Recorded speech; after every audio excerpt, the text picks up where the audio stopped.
Hello YouTube, my name is Paul. Hope you're all keeping well. I thought I'd do a video dedicated to Ocean's unreleased Amiga titles. I didn't know this, but there was 11 games Ocean didn't release on the Amiga. There might be more, but I've only come across the 11, which I thought was quite a lot to be honest. And they're all at various different stages of their development. Some of them you can play the full entire game, and some obviously didn't quite get off the drawing board. So I thought I'd share them with you. So I hope you enjoyed the video. Let's crack on.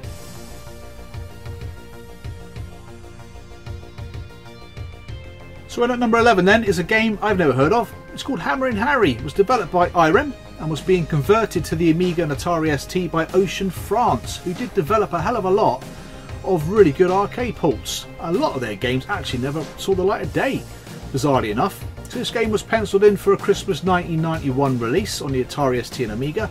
Unfortunately it never made it, and there's not much in the way of information about the game except for a small article in Zero magazine where it kind of described how the game played and the complexity of it, because the game seemed like quite a complex game to convert, because a lot of the environments you could interact with and jump on things like pothole covers and all kinds of stuff.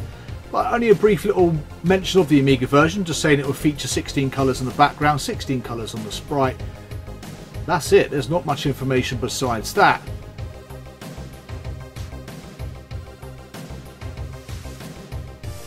So at number 10 then is Skitchin. So if you are a Sega Mega Drive owner, or were a Sega Mega Drive owner, you may have been familiar with the game. It's very similar to Road Rash, just on roller skates.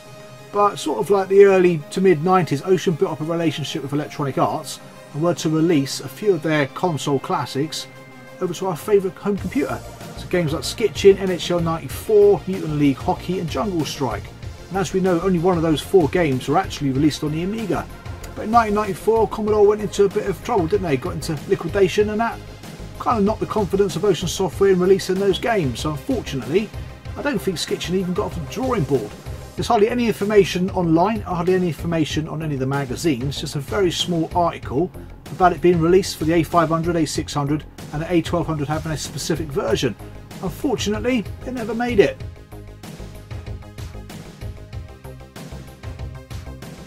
In at number 9 then is The Adventures of Mighty Max.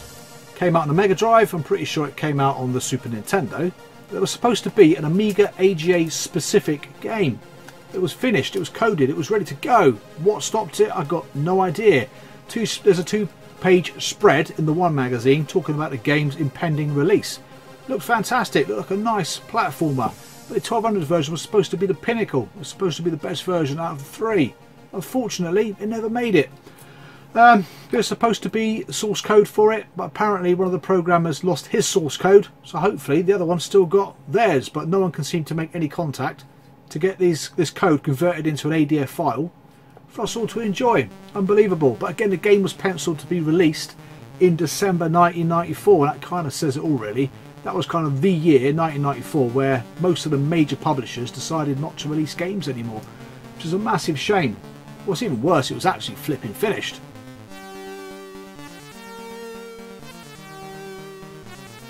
Okay, in at number 8. Whoa. Okay then, in at number 8 is Inferno, which is one of those games I was really looking forward to coming out. It's being developed by Digital Image Design and was supposed to be released in 1994. Got an IBM PC release, as you can see. Unfortunately, it didn't make the Amiga or the Amiga CD32. It's supposed to be the sequel to Epic and features some vastly superior graphics and a much larger scope in terms of its gameplay and the amount of missions you can play. I think it's something like 160 missions, whereas Epic was quite a small game. But DID were developing this alongside TFX, which was another game which ran into a bit of difficulty. Because by the time these games were ready to come out on the Amiga had its day. So unfortunately, there is no footage of this because there isn't any. There is no code, so we can't play it. So it's a shame really. The only thing that exists for it is the CD32 gamer cover disc, which contains some full motion video footage. Besides that, that's all the information we've got. So in at number 7 is Universal Monsters, a game that was based on the movies of the 1930s and 1940s that contained the likes of Frankenstein, The Mummy, Wolfman, and this game was virtually complete to the point it actually was reviewed in 2 magazines. One gave it 84%. I think it was Amiga Computing that gave it another review. Not sure what score they gave in mind. And you can download it via an ADF file, which is playable. but unfortunately it's quite buggy because obviously it hadn't quite been finalised because the main programmer, lead programmer, left the project to go for work for another development team. His name was Mike Halsall. Graphics were done by Martin McDonald and the legend Simon Butler. And music was done by Barry Leach, who's one of my favourite musicians ever on the Amiga. So yes, could have been a decent game. Unfortunately, it didn't come out in the shops. Obviously you can see the cover art in the magazine adverts, you can see the reviews, you can see the game playing for yourselves. What more do you want?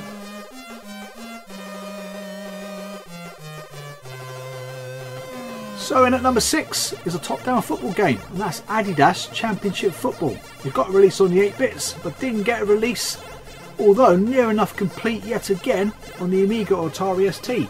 And according to Gary Bracey, it got a release in France. Yeah, I've never seen it in France. It could be part of a compilation, who knows? It's a shame really, because these top-down football games were pretty common back then. Unfortunately, it could not compete with the mighty Kickoff 2. It got 69% in Amiga action, and Ocean were renowned for pulling games from sale if it didn't quite get decent enough reviews. International Open Golf being one, and Billy the Kid being another one. But yeah, it's a shame really, like I said, nearly complete. Within our grasp to play, but surely someone out there's got the code.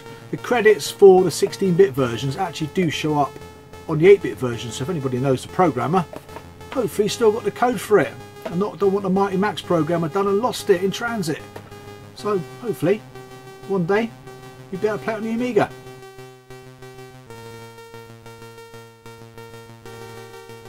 Okay, number 5 is a game I've been after for absolutely ages. To find out, it never got a release in the UK. According to Gary Bracey, it never got released, so that's good enough for me. But it did come out apparently in Germany and Italy under different publishers. The game is playable, you can download the ADF file and give it a game. It was actually completed by Level 9, who were the guys who developed it. And they were famous for their text adventures back in the day. This was their first foray into the old world of cinemaware, kind of trying to compete with Wings or Rocket Ranger, but to no avail. It's a shame really, because the game looked really good, got a lot of hype, and was probably advertised in magazines for about 4 to 6 months before, or prior to its impending release in 1991. But if you're interested in buying the box, there is a box for it on eBay, about €400, 350 quid. It looks like an old piece of point of sale material, or a bit of material from a show. Shame really, it never come out, but at least it's one less Ocean game for me to worry about picking up for my collection.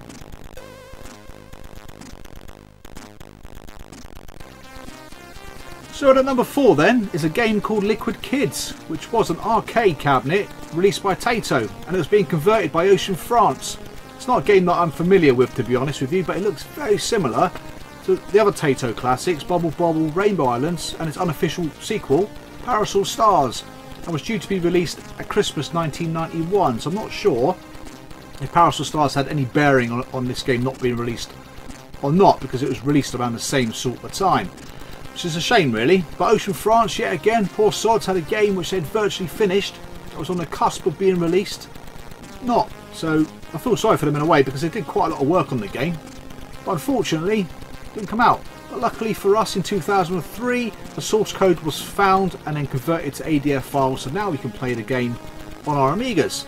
There's not much information online about the game. There's a bit of a preview in Zero magazine. In fact, it's the same preview page as Hammer and Harry, which was another Ocean France project that didn't make it.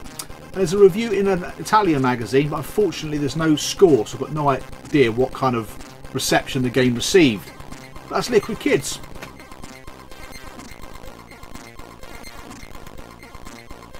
Okay, so in at number 3 then is a game that I didn't realise was being developed for the Commodore Amiga. And that's Mutant League Hockey. I didn't realise it was being developed for the Amiga whilst I owned an Amiga back in the day.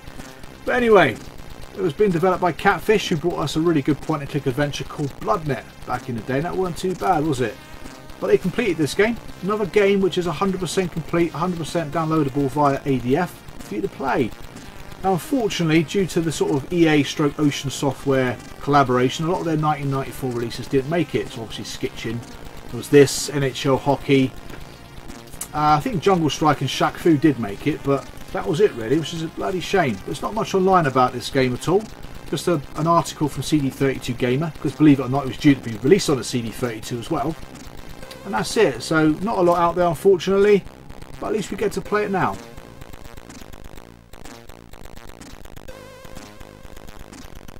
So in at number 2, Tactical Fighter Experiment, a game I was absolutely looking forward to being released on my Amiga, to the point I actually spent a fortune upgrading it, putting an 030 processor in it, extra RAM and a hard drive, hoping this game will come out because I absolutely loved its prequel, which was F29. But anyway, so after reading all the work in progress reports, the previews and then finally the reviews on Amiga Power, which stated the game was very good on an expanded 1200 but was very average on a stock 1200, which was to be expected. So to my disappointment, it never actually made it until 1997 when CU Amiga magazine decided to buy the rights from Motion Software to publish it on one of their cover discs. Amazing, but by that point I'd sold my Amiga and bought a PC, so a little bit too late. I was pleased to find that they did get a release some years later, and I finally got it as part of my CD32 stroke Amiga collection, and it plays pretty well, to be honest. So if you want to play it, there are ADF files available. If you want to have the CD, which come with CU Amiga magazine, it shouldn't cost you much more than 5 to 10 quid.